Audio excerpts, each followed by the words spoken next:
At midnight, this little girl feels something is wrong with her body. She feels very nauseous. Her brain flows out a stream of blue water.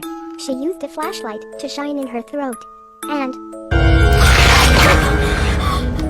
check it again, but there's nothing inside. Unbelievable. This movie is based on a true story. In a small state in the US, a medical record is stored. The movie opens with the scene of a woman brushing her hair in front of the mirror, but she notices a lot of hair loss. The woman picks up a hammer. She prepares to destroy the box, but she begins to shake uncontrollably. She is unable to move. The left side of her face begins to droop. She is knocked to the floor by an unseen attacker, and the force throws her violently around the room.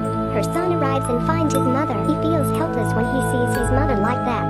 A week later, Clyde takes his two daughters to a yard sale. Emily discovers a box, the same one from the middle-aged woman's living room. Clyde buys the box for her. While holding the box, Emily looks into a window of the woman's home. Emily sees her lying in bed, now wrapped in bandages, and being attended to by a nurse. The woman looks out to see Emily holding the box and screams in horror, startling Emily. That night, she hears whispering coming from the box. She is able to open it. Nothing special inside it except a tooth, a dead moth, a wooden figurine, and a ring, which Emily begins to wear. The next morning, Clyde goes into Emily's room. He sees Emily is sitting in front of the mirror, but her both eyes turn white, even cold to both sides. Clyde runs to pat her daughter's shoulder, but when Emily turns around, her face is very normal. In the mirror, Emily's legs swing up and down. She keeps giving food to her mouth. Clyde realizes Emily's behavior becomes increasingly disturbing. Clyde bangs his hand on the table and says stop. The result is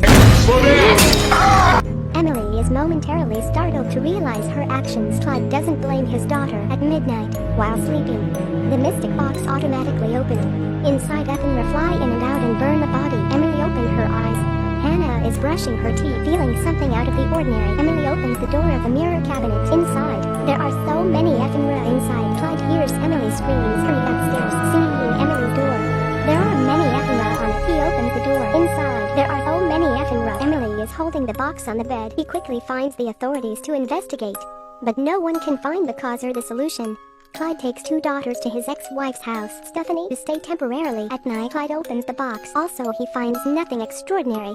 In the midnight, Emily feels something wrong in her body. She feels very nauseous. Her brain flows out a stream of blue water. She used a flashlight to shine in her throat. And check it again, but there's nothing inside. The next day, she violently attacks a classmate when he takes her box. That makes all the classmates so scared. That also results in a meeting with Clyde, Stephanie, the principal, and her teacher. Emily's teacher recommends that she spend time away from the box. That night, curious about the mysterious noises from the box, the teacher tries to open it. The flag is constantly waving. The scene was extremely creepy. The teacher is so scared. Blood from two eye sockets keeps falling. She wants to call for help, but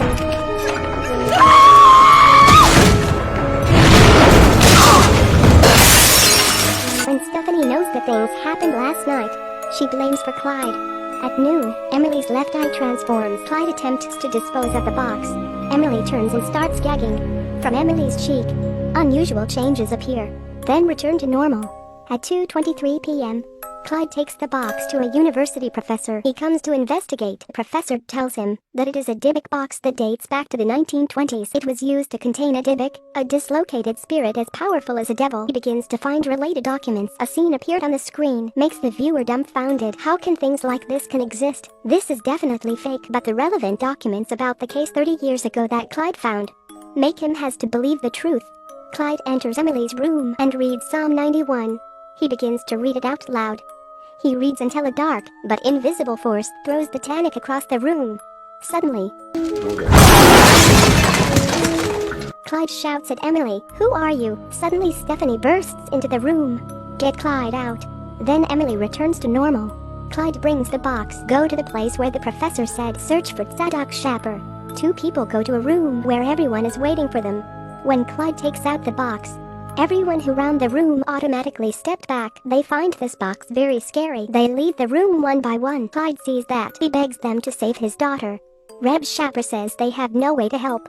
The night at Stephanie's house, she sees Emily is sitting in front of the fridge, biting a piece of meat. Emily hides when she sees Stephanie. There is a creepy sound in her mouth. Very scared. The roar is also heartbreaking. Emily disappears in just a blink.